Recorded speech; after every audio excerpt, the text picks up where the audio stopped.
Oi pessoal, tudo bom com vocês? Nesse vídeo vamos conversar sobre as forças de campo, também chamadas volumétricas. Eu me chamo Luiz Fernando, sou professor da Escola de Química do UFRJ e esse é um vídeo da série chamada Fenômenos de Transporte A a Z.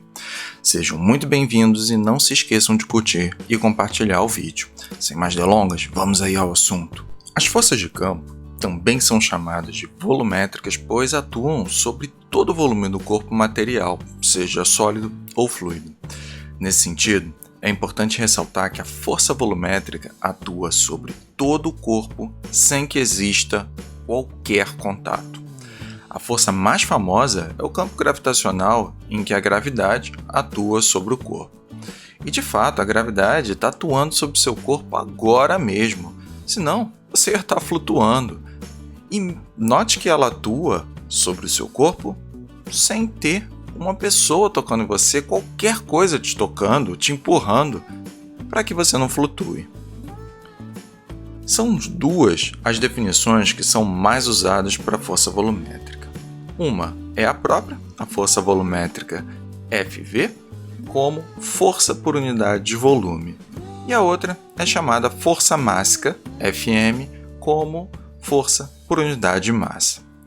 Aplicando essas definições a um elemento diferencial de volume dV, a força diferencial pode ser obtida pelo produto da força volumétrica pelo volume diferencial.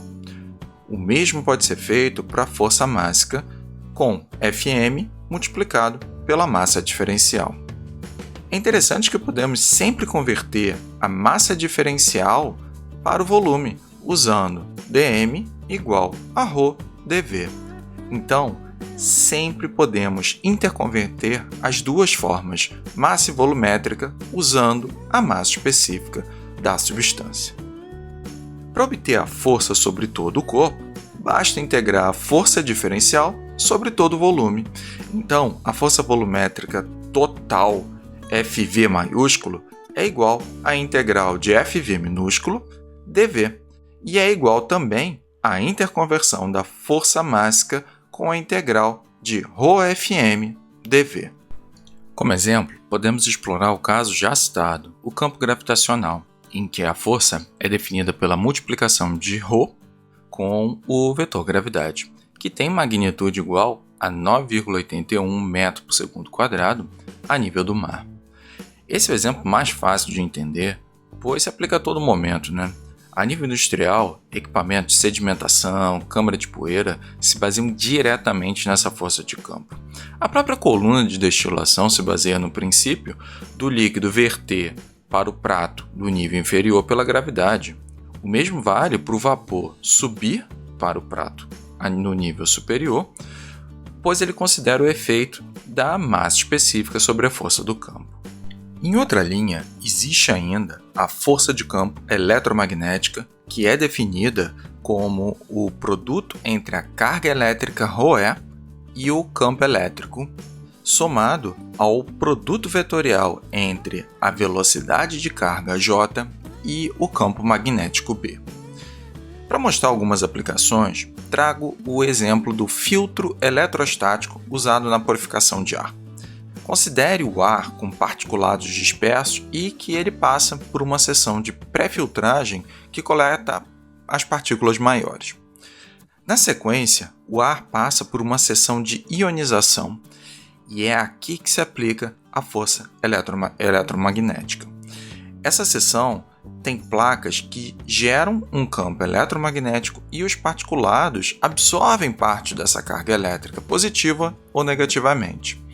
Em seguida, colocam-se placas eletricamente carregadas que vão atrair as partículas. Note que não existe contato no processo de atração das partículas até a placa. Por fim, as partículas são coletadas na superfície das placas.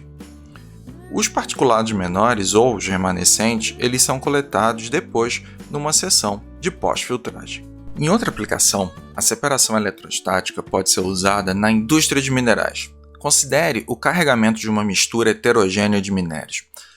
Esses minérios eles são suscetíveis a diferentes níveis de eletrização superficial.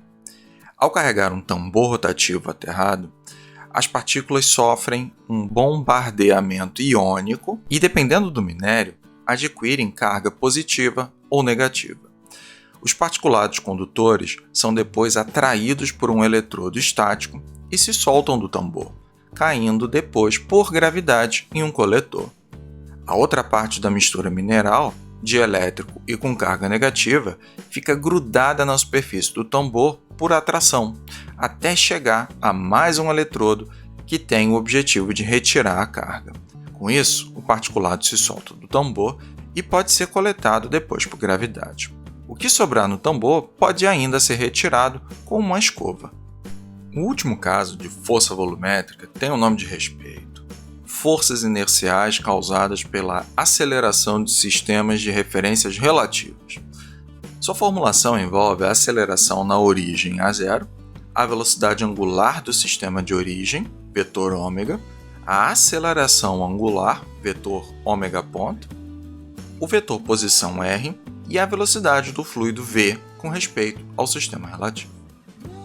Eu gostaria de explorar um pouco da física associada a essa força, e eu tenho certeza absoluta que você já deve ter experimentado esse tipo de força. Vamos lá, imagina essa situação agora.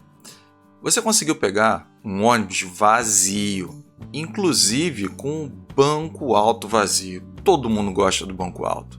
Então, imagine que você conseguiu sentar no banco alto. Imagine ainda que esse banco está sem o apoio do braço, que soltou ou quebrou, sei lá. Só sei que esse banco não tem o apoio lateral desse braço, mas é um banco alto. Você está olhando tudo do alto. O ônibus andando rápido e você olhando a rua do alto, feliz da vida. Mas aí, o ônibus teve que fazer uma curva fechada. O que acontece contigo? Você é quase que arremessado para o outro lado do ônibus. Não tinha nem o apoio do braço para você conseguir se segurar. Ou seja, foi uma força externa, sem ninguém te tocar, e causado pela velocidade e a aceleração angular do ônibus ao fazer a curva que te jogou para o outro lado do ônibus. Eu trouxe aqui uma simulação dessa situação para você ver. Note que é uma simulação e algumas inconsistências físicas podem ocorrer, tá bom?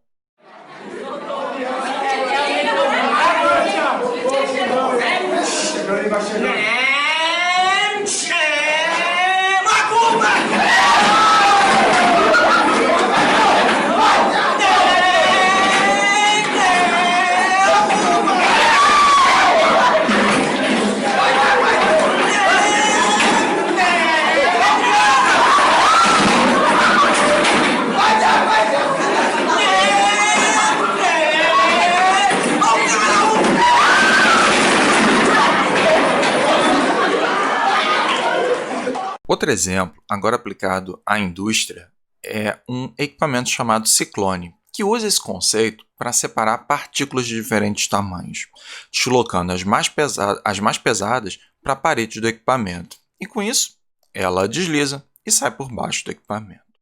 As partículas mais leves, por sua vez, elas entram num processo de recirculação no interior, na região central desse equipamento, e saem por cima.